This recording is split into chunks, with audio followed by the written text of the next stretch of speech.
Olá, cinéfilos. Eu sou Márcio Salem, do Cinema com Crítica, com os meus comentários sobre Da Rainha do Veganismo, A Foragida. Que nome horrível, hein, Netflix? Minissérie documental dirigida por Chris Smith, diretor que tem muita especialidade nesse tipo de filme, já que é dele a série O Desaparecimento de Madeleine McCann, e também são deles os filmes Educação Americana, Fraude e Privilégio, e também Fire Festival, Fiasco no Caribe. Agora, Chris Smith retorna sua lente para Sarma Melngales, uma famosa dona de restaurante bem no coração de Manhattan, em Nova York, que tinha uma clientela bastante elitizada, dentre os quais o ator Alec Baldwin, servindo comida crua e estabelecendo um padrão de vida saudável e um padrão de vida vegano. Isso vai se tornar importante no restante da crítica, mas guarda esse asteriscozinho bem aí.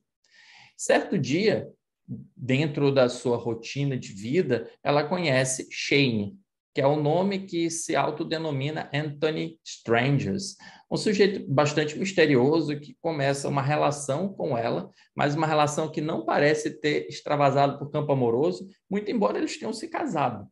Mas ainda assim, uma relação que tem lá uma textura bastante estranha na narrativa e nunca se realiza, e nunca se complementa na visão do diretor, porque nós nunca percebemos se havia um envolvimento afetivo ou simplesmente um envolvimento provocado pela manipulação psicológica e pelo abuso emocional que ele cometia contra ela ao longo de alguns anos de suas vidas em conjunto, levando-a a transferir-lhe muito mais do que US$ 2 milhões que ele torrou em cassinos, com relógios caros, com carros, com roupas de grife, por aí afora, enquanto vivia uma vida aparentemente desmantelada dentro de casa, comendo junk food, totalmente contrário do que ela pregava e do que ela fazia.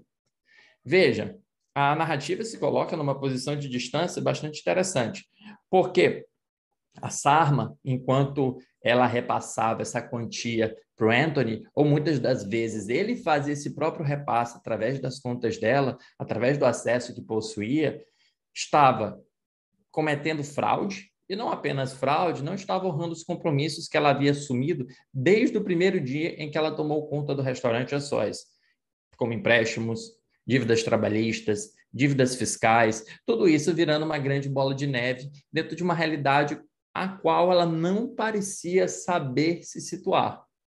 De verdade, parece que quando você está assistindo a série, a sensação é que ela ainda não pousou na terra de volta. Ela ainda está tentando entender o que, que aconteceu com ela. Como é que ela pôde ter essa queda tão grande de uma pessoa que tinha um negócio que, embora lucrativo, tinha lá suas dívidas, mas todo negócio tem dívidas, para uma criminosa acusada de fraude, foragida da polícia.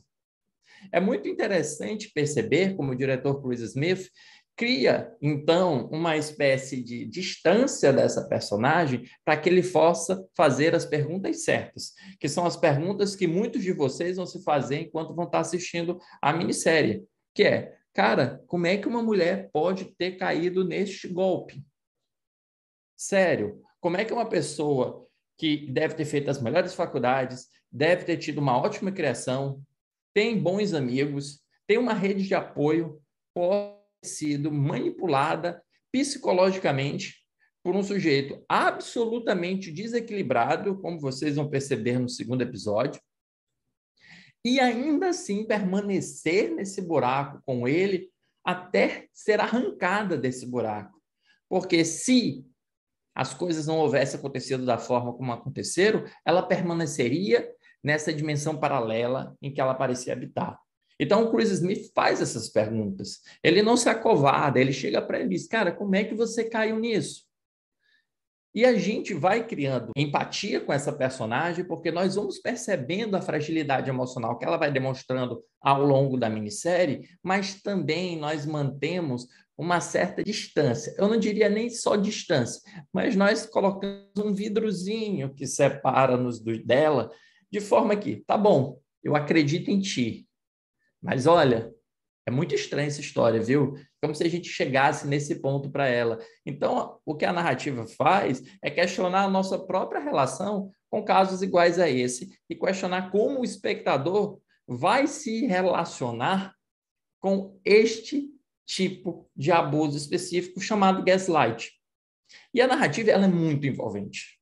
Veja, não apenas ela utiliza uma história que é absurda, e desse absurdo ela consegue extrair episódios muito movimentados e consegue extrair também uma tensão constante que vai escalando desde o primeiro episódio, que parecia uma coisinha estranha, para o segundo, para o terceiro, para o quarto, que a gente vai fazendo parecendo aquele meme, né, que vai explodindo assim a nossa cabeça, porque parece algo muito surreal, algo que nós não acreditamos se não fosse história real.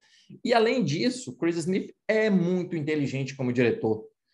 Não apenas ele utiliza um tipo de montagem / edição, que é muito comum para os YouTubers, essa bem aqui, para tornar os depoimentos mais dinâmicos, para não ficar algo muito maçante, como ele também sabe utilizar o poder da surpresa.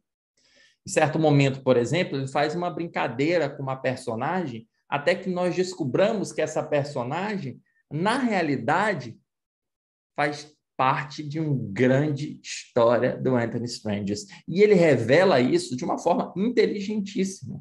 Além de acertar em contar a história, em contar o caso, questionar como nós, espectadores, vamos reagir ao perceber um caso de manipulação psicológica, ao utilizar ferramentas cinematográficas para tornar este documentário mais ágil, mais envolvente, ele ainda pôs outras questões, como, por exemplo, como o juízo da sociedade é muito maior sobre a mulher do que sobre o homem. Uma história que se repete nos documentários e que aqui ganha mais um capítulo. De mais uma forma possível, nós percebemos como as mulheres acabam sofrendo muito mais pelos crimes que os homens cometeram do que eles próprios sofrem. Além disso, critica-se também a forma com que os veganos e os vegetarianos são percebidos na sociedade, já que parece que eles precisam viver um padrão e um estilo de vida perfeito, intocável, prístino. E ela, ao ser desmascarada, e eles fazem muita ênfase na forma e no motivo como ela foi descoberta, a narrativa critica a sociedade por parecer julgar mais os veganos do que os não veganos ou os não vegetarianos. Parece criar um padrão moral específico para eles, diferentemente dos outros. Em 4 episódios, que deve totalizar algo em torno de 3 horas e meia de duração, Bad Vegan, que é o título em inglês, ele nos apresenta uma história surpreendente, bizarra, e que nós só acreditamos vendo. E por que a história é real? Ele dá uma oportunidade para que a Sarma possa conversar com nós sobre o que passou com ela, dá uma oportunidade para que o espectador tire suas próprias conclusões, não apressando o seu julgamento, mas oferecendo até o último momento motivos para que acreditemos, mas com um pouquinho de desconfiança. Embora a gente leve muito em consideração o que ela passou, também não pode esquecer que houve trabalhadores que deixaram de receber seus salários e que deixaram de poder prover para suas famílias em razão de tudo que aconteceu. Tem muita coisa em jogo nessa minissérie e eu recomendo fortemente que vocês assistam. Para ela eu dou 4 estrelas em 5. E se você gostou desse vídeo, não deixe de curtir abaixo, comente o que você achou, inscreva-se no canal e compartilhe com os que todos os dias eu trago críticas e dicas de filmes e séries para vocês. Tchau!